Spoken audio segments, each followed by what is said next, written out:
Friends, welcome back to Ela's kitchen and beyond. അപ്പോൾ ഇത് എൻ്റെ ഈ വർഷത്തെ ആദ്യത്തെ വീഡിയോ ആണ് കേട്ടോ. അപ്പോൾ എല്ലാവർക്കും ഹാപ്പി ന്യൂ ഇയർ. അതുപോലെ തന്നെ സമാധാനവും സന്തോഷവും ആരോഗ്യവും ഉള്ള ഒരു വർഷമായി തീരട്ടെ എന്ന് ആശംസിക്കുന്നു. ഇന്ന് ഞാൻ ഉണ്ടാക്കാൻ പോകുന്നത് ലോബ്സ്റ്റർ കൊണ്ടുള്ള ഒരു ഡിഷാണ് കേട്ടോ. അപ്പം ഞാൻ ഇതിനു മുമ്പ് ലോബ്സ്റ്റർ കൊണ്ട് ഒരു ഡിഷ് ഉണ്ടാക്കിയിട്ടുണ്ടായിരുന്നു. അത് ഇവിടെ അമേരിക്കൻ റെസ്റ്റോറൻറ്റിലൊക്കെ കിട്ടുന്ന ലോബ്സ്റ്റർ പോലത്തെ ഒരു ഡിഷാണ് ഉണ്ടാക്കിയത്. അത് ഒത്തിരി പേർക്കൊക്കെ ഇഷ്ടമായിരുന്നു. പലരും അത് ഉണ്ടാക്കി നോക്കിയിട്ടുമുണ്ട്. എല്ലാവർക്കും അത് ഇഷ്ടമാണെന്ന് പറഞ്ഞിട്ടുണ്ട്. അപ്പോൾ ഇന്ന് ഞാൻ ഉണ്ടാക്കാൻ പോകുന്നത് നമ്മുടെ തനി നാടൻ രീതിയിലുള്ള ഒരു ലോബ്സ്റ്റർ റോസ്റ്റാണ്. വളരെ ടേസ്റ്റി ആയിട്ടുള്ള ഒരു ഡിഷ് തന്നെയാണ്. അത് നമ്മുടെ നാടൻ രീതിയിലൊക്കെ ആകുമ്പോൾ നമുക്ക് എല്ലാവർക്കും അത് ഇഷ്ടപ്പെടും. അത് നമ്മുടെ ചോറിൻ്റെ കൂടെ കഴിക്കാനായിട്ട് നല്ലൊരു കോമ്പിനേഷനാണ്. ഉണ്ടാക്കാനാണെങ്കിലും വലിയ ബുദ്ധിമുട്ടൊന്നുമില്ല. അപ്പം നമുക്ക് നോക്കാം എങ്ങനെ ഇത് ഉണ്ടാക്കുന്നതെന്ന്.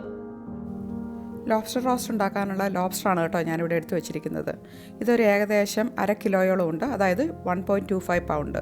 നമുക്കെല്ലാവർക്കും അറിയാം ലോബ്സ്റ്റർ കുറച്ച് വില കൂടുതലാണ്. ഇതിവിടെ സെയിലിൽ കിട്ടിയതാണ്. ഈ 5 എണ്ണം നമുക്ക് ഒരു $20 കിട്ടിയിട്ടുണ്ട്. അതിൻ്റെ ഒറിജിനൽ പ്രൈസ് എന്ന് പറയുന്നത് $35. ആദ്യം തന്നെ നമുക്ക് ഇതിൻ്റെ ഐസൊക്കെ ഒന്ന് എടുത്ത് കളയണം. അതിനുവേണ്ടി നമുക്കിതൊന്ന് വെള്ളത്തിൽ ഇട്ട് കൊടുക്കാം. തണുത്ത വെള്ളത്തിലിടണം കേട്ടോ. അത് കഴിഞ്ഞ് ഐസ് പോയി കഴിയുമ്പോൾ നമുക്കിതൊന്ന് ക്ലീൻ ചെയ്യണം.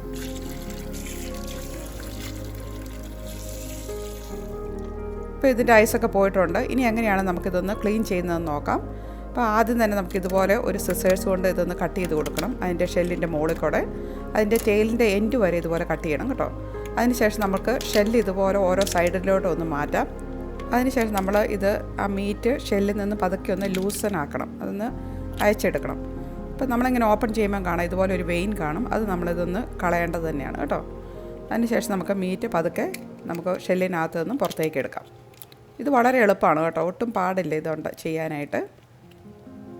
അപ്പോൾ ഇതെല്ലാം മാറ്റിയിട്ട് നമുക്കിതൊരു വേറൊരു ബൗളിലേക്ക് ഈ മീറ്റ് ഇട്ട് കൊടുക്കാം. ഇത് കണ്ടോ നന്നായിട്ട് കിട്ടിയിട്ടുണ്ട്. അത് എന്തെങ്കിലും ഷെല്ലിൻ്റെ എന്തെങ്കിലുമൊക്കെ ഉണ്ടെങ്കിൽ നമുക്കൊന്നുകൂടെ ഒന്ന് ക്ലീൻ ചെയ്തെടുക്കാം. ഇതെല്ലാം ക്ലീനാണ്. ഇനി നമുക്ക് ബൗളിലേക്ക് ഇട്ട് കൊടുക്കാം. അപ്പോൾ ഇതുപോലെ എല്ലാ ലോബ്സ്റ്ററും നമ്മൾ ക്ലീൻ ചെയ്തെടുത്തിട്ടുണ്ട്. ഇനി നമുക്കിത് നടുവേ ഒന്ന് കട്ട് ചെയ്ത് കൊടുക്കാം. അപ്പോൾ എല്ലാം തന്നെ നമുക്കിതുപോലെ കട്ട് ചെയ്തെടുക്കാം. ഇതുണ്ട്, എല്ലാം തന്നെ കട്ട് ചെയ്ത് വെച്ചിട്ടുണ്ട്. ഇനി ഇത് നമുക്കൊന്ന് മാരിനേറ്റ് ചെയ്യണം. അതിനുവേണ്ടി ഞാൻ ഇതിനകത്തേക്ക് 1 ടീസ്പൂൺ മുളക് പൊടി, പിന്നെ 1/4 ടീസ്പൂൺ മഞ്ഞൾപ്പൊടി, ഒരു 1/2 ടീസ്പൂൺ ഉപ്പ്, പിന്നെ 1 ടീസ്പൂൺ കുരുമുളക് പൊടി, ഇത്ര ഇട്ട് കൊടുക്കാം. അതിനുശേഷം നമുക്ക് കുറച്ച് ലെമൺ ജ്യൂസോടെ ഒഴിച്ചു കൊടുക്കാം. ഇത് ഞാനൊരു 1/2 ലെമണാണ് ഇവിടെ ഉപയോഗിക്കുന്നത്. അതിൻ്റെ ജ്യൂസ് ഇതിനകത്തേക്ക് ഒഴിച്ചു കൊടുക്കുന്നുണ്ട്. ഇനി ഇതെല്ലാം കൂടെ നമുക്ക് നന്നായിട്ടൊന്ന് മിക്സ് ചെയ്ത് മാരിനേറ്റ് ചെയ്ത് വെക്കാം. അപ്പോൾ ഇതിനകത്ത് പൊടികളൊക്കെ നന്നായിട്ട് മിക്സ് ആയിട്ടുണ്ട്. ഇനി നമുക്കിതൊരു 1/2 മണിക്കൂർ മാറ്റി വെക്കാം. അത് കുറച്ച് ഇതൊക്കെ ഒന്ന് മസാലയൊക്കെ ഒന്ന് പിടിക്കാൻ വേണ്ടിയാണ്. ഇനി നമുക്കിതൊന്ന് വറുത്തെടുക്കണം. അതിനുവേണ്ടി ഒരു പാനിനകത്തേക്ക് കുറച്ച് വെളിച്ചെണ്ണ നമുക്ക് ഇട്ട് കൊടുക്കാം. ഇവിടെ നല്ല തണുപ്പാണ് കേട്ടോ, അതാണ് ഇങ്ങനെ ഐസ് പോലെ ഇരിക്കുന്നത് വെളിച്ചെണ്ണ. അപ്പോൾ അതൊന്ന് ഉരുകി കഴിയുമ്പോഴത്തേനും നമുക്ക് ഈ ലോബ്സ്റ്റർ ഓരോ പീസ് ഇതുപോലെ അങ്ങ് വെച്ച് കൊടുക്കാം. ഇപ്പോൾ ഇതെല്ലാം തന്നെ നമുക്ക് ഫ്രൈ ചെയ്യാനായിട്ട് പാനിനകത്തേക്ക് വെച്ചിട്ടുണ്ട്. ഈ ലോബ്സ്റ്റർ അധികം നമ്മൾ വേവിക്കേണ്ട കാര്യമില്ല കേട്ടോ. നമുക്കൊരു 5 മിനിറ്റ്സ് കഴിയുമ്പോൾ ഇത് നമുക്ക് തിരിച്ചിടാം. ഇപ്പോൾ ഒരു 5 മിനിറ്റ് കഴിഞ്ഞിട്ടുണ്ട്. ഇനി നമുക്കിതൊന്ന് മറിച്ചിടാം. അത് ഒത്തിരി വെന്താൽ ഇത് റബ്ബർ പോലെയാവും, അതുകൊണ്ടാണ് അധികം വേവരുതെന്ന് പറയുന്നത്. അപ്പോൾ ഇത് ചെറുതായിട്ടൊന്ന് വറുത്തെടുത്താൽ മാത്രം മതി. അപ്പോൾ ഇതെല്ലാം തന്നെ നമ്മൾ തിരിച്ചിട്ടിട്ടുണ്ട്. ഇപ്പോൾ ഇതെല്ലാം റെഡി ആയിട്ടുണ്ട്. ഇനി നമുക്കിതൊന്ന് ഈ പാനിൽ നിന്ന് മാറ്റി വെക്കാം. അപ്പം നമ്മൾ വേറൊരു ബൗളിലേക്ക് ഇതെല്ലാം തന്നെ ട്രാൻസ്ഫർ ചെയ്യുകയാണ്. ഇനി ആ സെയിം പാനിനകത്താണ് ഞാനിനി ഉള്ളിയൊക്കെ ഇട്ട് വഴറ്റാൻ പോകുന്നത്. അപ്പോൾ ഇത് മസാലയൊന്നും വെറുതെ പോകണ്ടല്ലോ, അതുകൊണ്ടാണ് ഞാൻ ഇതിനകത്ത് തന്നെ ഉള്ളി ഇട്ട് കൊടുക്കുന്നത്. ഇതൊരു ഏകദേശം 1 മീഡിയം സൈസ്ഡ് ഒനിയനാണ്. അത് മുഴുവനും തന്നെ ഇതിനകത്തേക്ക് ഇട്ട് കൊടുക്കാം. അപ്പോൾ ഇത് ഉള്ളി നമുക്ക് വേറെ പാത്രത്തിൽ വഴറ്റണമെങ്കിൽ അങ്ങനെയും ചെയ്യാം കേട്ടോ. ഞാനിതിൻ്റെ മസാല പോകണ്ടല്ലോ എന്നോർത്ത് മാത്രമാണ് ഇതിനകത്തേക്ക് ഇട്ട് കൊടുത്തത്. പിന്നെ കുറച്ച് ഇഞ്ചി അരിഞ്ഞത്, ഇതൊരു ചെറിയ കഷ്ണം ഇഞ്ചിയാണ്, അത് ചെറുതായിട്ട് അരിഞ്ഞു വെച്ചതാണ്. പിന്നെ കുറച്ച് വെളുത്തുള്ളി വേണം. ഇതൊരു 6 അല്ലി വെളുത്തുള്ളിയാണ് നമ്മളിവിടെ ചെറുതായിട്ട് അരിഞ്ഞത്. ഇതെല്ലാം കൂടെ ഇട്ടതിന് ശേഷം നമുക്ക് നന്നായിട്ടൊന്ന് മിക്സ് ചെയ്ത് കൊടുക്കാം. ഇതെല്ലാം ചെറുതായിട്ട് വാടി വന്നിട്ടുണ്ട്. ഇനി നമുക്ക് ഒരു 3 പച്ചമുളക് ഈ സമയത്ത് ഇട്ട് കൊടുക്കാം. അപ്പോൾ ഇതെല്ലാം തന്നെ ഇട്ട് കൊടുത്തിട്ടുണ്ട്. ആ പച്ചമുളകും ചെറുതായിട്ടൊന്ന് വാടി വന്നിട്ടുണ്ട്. ഇനി നമുക്ക് കുറച്ച് ഫ്രഷ് ആയിട്ടുള്ള കറിവേപ്പില കൂടി അതിനകത്തേക്ക് ഇട്ട് കൊടുക്കാം. അപ്പോൾ നമ്മുടെ ഉള്ളിയൊക്കെ നന്നായിട്ട് മൂത്തിട്ടുണ്ട് കേട്ടോ. ഇനി നമുക്ക് ഇതിനകത്തോട്ട് കുറച്ചുകൂടെ പൊടികൾ ഇട്ട് കൊടുക്കണം. ആദ്യം തന്നെ നമുക്ക് 1 ടീസ്പൂൺ മുളക് പൊടി ഇട്ട് കൊടുക്കാം. പിന്നെ നമുക്ക് ഒരു 1/4 ടീസ്പൂൺ മഞ്ഞൾപ്പൊടി, പിന്നെ ഒരു 1/2 ടീസ്പൂൺ മല്ലിപ്പൊടി, പിന്നെ 1 ടീസ്പൂൺ കുരുമുളക് പൊടി, ഇത്രയും ഇട്ട് കൊടുക്കാം. അപ്പോൾ ഈ പൊടിയൊക്കെ ഇട്ട് കൊടുക്കുമ്പോൾ നമ്മൾ ഫ്ലെയിം നന്നായിട്ട് താത്തി വെക്കണം കേട്ടോ, അല്ലെങ്കിൽ ഇതെല്ലാം കരിഞ്ഞു പോകും. അപ്പോൾ ഇതിനകത്ത് കിടന്ന് ഈ പൊടിയൊക്കെ നന്നായിട്ടൊന്ന് മൂക്കുന്നത് വരെ നമുക്കൊന്ന് വഴറ്റിയെടുക്കാം. ഇത് കണ്ടോ, പൊടിയൊക്കെ നന്നായിട്ട് മൂത്തിട്ടുണ്ട്. ഇനി ഇതിനകത്തേക്ക് നമുക്ക് കുറച്ച് ടൊമാറ്റോ ആഡ് ചെയ്യണം. ഞാനിവിടെ ആഡ് ചെയ്യുന്നത് 1 മീഡിയം സൈസ്ഡ് ടൊമാറ്റോ ചെറുതായിട്ട് കട്ട് ചെയ്തതാണ്. അതോടെ ഇട്ടതിന് ശേഷം നമുക്കിതൊന്ന് നന്നായിട്ട് മിക്സ് ചെയ്തെടുക്കാം. ഇനി ഇത് അരപ്പിനകത്ത് കിടന്ന് നന്നായിട്ടൊന്ന് വേവിച്ചെടുക്കണം. അതിനുവേണ്ടി നമുക്കൊന്ന് മൂടി വെച്ച് ഇതൊന്ന് വേവിക്കാം. ഇപ്പോൾ ഒരു 5 മിനിറ്റ് കഴിഞ്ഞിട്ടുണ്ട് കേട്ടോ. നമുക്കൊന്ന് നോക്കിയാലോ ഈ ടൊമാറ്റോ ഒക്കെ വെന്തിട്ടുണ്ടോ എന്ന്.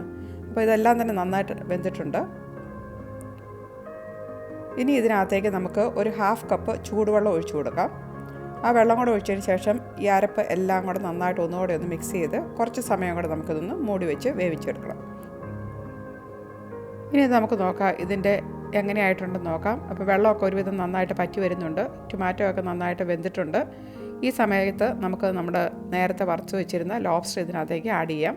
അപ്പോൾ ഓരോന്നായിട്ട് നമുക്ക് ഇതിനകത്തേക്ക് വെച്ച് കൊടുക്കാം. അതിനുശേഷം ഈ അരപ്പ് അതെല്ലാം കൂടെ നന്നായിട്ട് ഒന്നുകൂടി ഒന്ന് മിക്സ് ചെയ്തെടുക്കാം. അപ്പം ഗ്രേവിക്ക് ആവശ്യമായിട്ടുള്ള ഉപ്പോടെ ഈ സമയത്ത് നമ്മൾ ആഡ് ചെയ്യണം. വീഡിയോ എടുത്തപ്പോൾ അത് വിട്ടു പോയെന്നേ ഉള്ളൂ കേട്ടോ.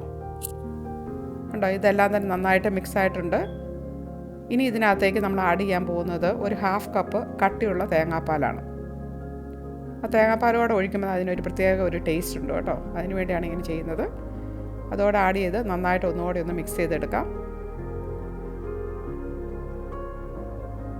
ഇനി ലാസ്റ്റ് നമ്മൾ കുറച്ച് നാരങ്ങാ നീര് കൂടെ ഇതിനകത്തേക്ക് ആഡ് ചെയ്യുന്നുണ്ട്. ഞാനിവിടെ ആഡ് ചെയ്തിരിക്കുന്നത് ഒരു 1/2 ലെമണിൻ്റെ ജ്യൂസാണ്.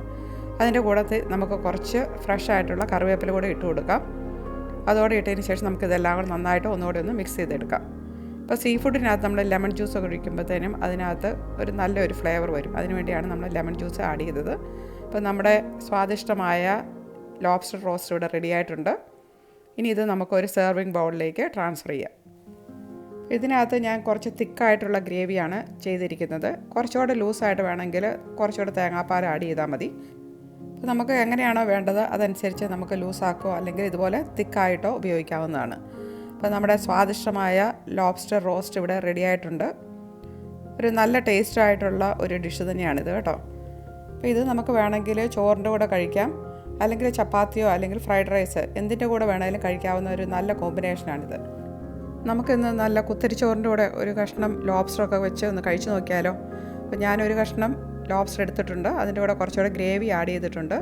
അപ്പോൾ നമ്മുടെ നാടൻ കുത്തരിച്ചോറും പിന്നെ ഈ ലോബ്സ്റ്ററും ഇതെല്ലാം കൂടെ കഴിക്കുന്നത് ഒരു നല്ല ടേസ്റ്റ് തന്നെയാണ് കേട്ടോ.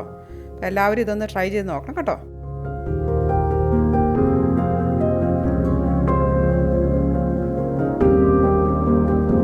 നിങ്ങളെല്ലാവരും കണ്ടല്ലോ അല്ലേ എങ്ങനെയാണ് ലോബ്സ്റ്റർ റോസ്റ്റ് ഉണ്ടാക്കുന്നതെന്ന്. എളുപ്പമല്ലേ? ഞാൻ ഉണ്ടാക്കുന്നത് കണ്ടിട്ട് നിങ്ങൾക്ക് ഉണ്ടാക്കാൻ തോന്നുന്നില്ലേ? എന്തായാലും ഒന്ന് ഉണ്ടാക്കി നോക്കുക. വളരെ ടേസ്റ്റി ആയിട്ടുള്ള ഒരു ഡിഷ് തന്നെയാണ്. എൻ്റെ ഈ ചാനൽ ഇഷ്ടപ്പെടുന്നുണ്ടെങ്കിൽ അതൊന്ന് സബ്സ്ക്രൈബ് ചെയ്യുന്ന കാര്യം മറക്കരുത് കേട്ടോ. അപ്പോൾ വീണ്ടും അടുത്ത ആഴ്ച നമുക്ക് വേറെ വീഡിയോയുമായിട്ട് കാണാം. Stay tuned. Bye for now.